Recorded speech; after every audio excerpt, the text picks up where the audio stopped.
water began coming through the window like the window was open. Today marks 70 years since the most devastating weather event in Waco history. Good morning, I'm Sharday LeRae, and thank you so much for joining us. Now, in 1953, more than 100 people would be killed after a tornado leveled the downtown area.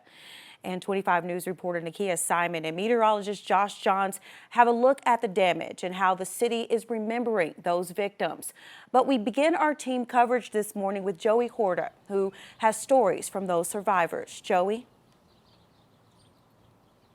Sharday, good morning to you. And now that the sun's beginning to come up, we're getting some light out here, and you can get a better idea of the destruction. If you've been to the Dr. Pepper Museum, you can see it just by looking at the brick walls here. Lighter colored bricks up top. You see how that goes down, kind of a bows down there. The darker bricks on the bottom are the original. The lighter stuff is what replaced the huge holes that were left in this building by that destructive tornado.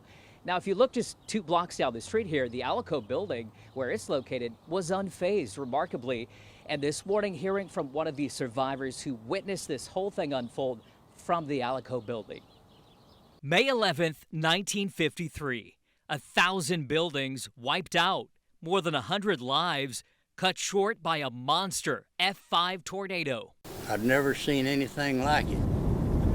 Colin Smith, one of the lucky ones. I was in the law library. The former lawyer telling 25 News back in 2018 about witnessing the unbelievable power of Mother Nature from the iconic Alico building.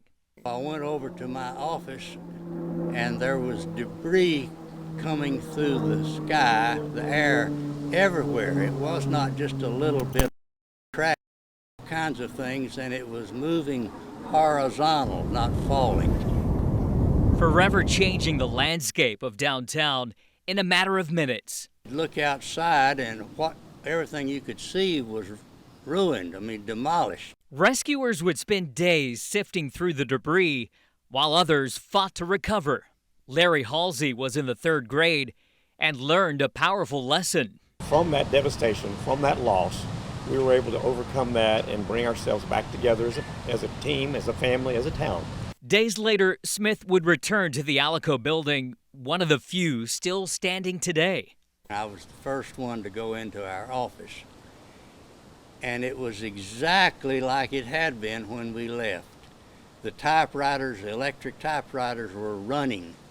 You could hear them running, and they had the middle of documents that the secretaries had been typing on. They were in the typewriter. The motor was going. You just stopped.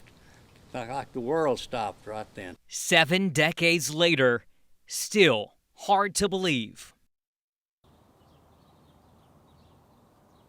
Now, Colin ended up passing away last year after a very long and full life into his 90s, serving as a lawyer here in Waco. His story's not unique. He saw all of this storm unfolding here, this monstrous tornado.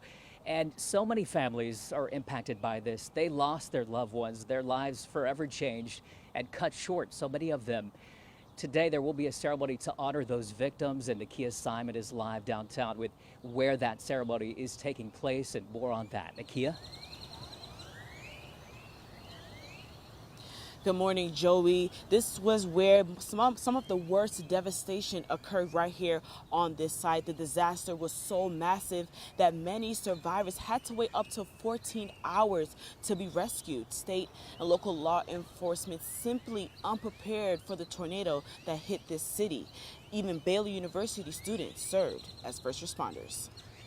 It's a really big piece of Waco's history, right? Pieces that we can still see the impact of today. And so we're going to always make sure that we remember this day and honor it like it should be. In just a couple of hours, the city of Waco will hold a remembrance ceremony for our community. Members of the Waco City Council, including the Waco Fire and Police Department's honor guards, will be there.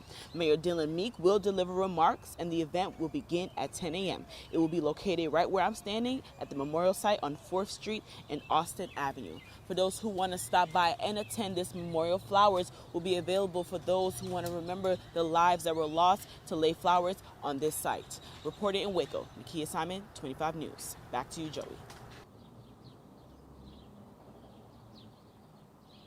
A touching tribute, no doubt, later on today. Nakea, thank you for that. We'll have more on that coming up here on 25 News midday at 11 a.m. But again, we've learned so much about this tornado. Experts, meteorologists, studying this for decades.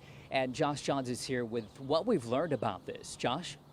Yeah, Joey, the path of the tornado, it pretty much took the worst path it could have as it moved through Waco. Now, back in 1953, a lot of what you see on the map here didn't exist. Waco was mainly confined to what's north of now Valley Mills Drive there that cuts off of I-35. But that tornado started south of what is now Hewitt, moved up through downtown, cutting between the center of Waco Drive and Baylor, and then into Bellmead before it dissipated near Axtell. On the ground for 27 miles, this tornado was. And it's hard to imagine if that happened today, what it would do with just how many more people live here now. But that tornado at F5, the strongest on the Fujita scale, 114 deaths and 597 injured, the deadliest tornado in Texas history since 1900. Now, tornadoes are not uncommon in the Lone Star State, but the type that hit Waco is that strongest tornado, the F5, we've only had 6 of in the Lone Star State, and 3 of them have occurred here in Central Texas, including the Waco tornado and the Gerald tornado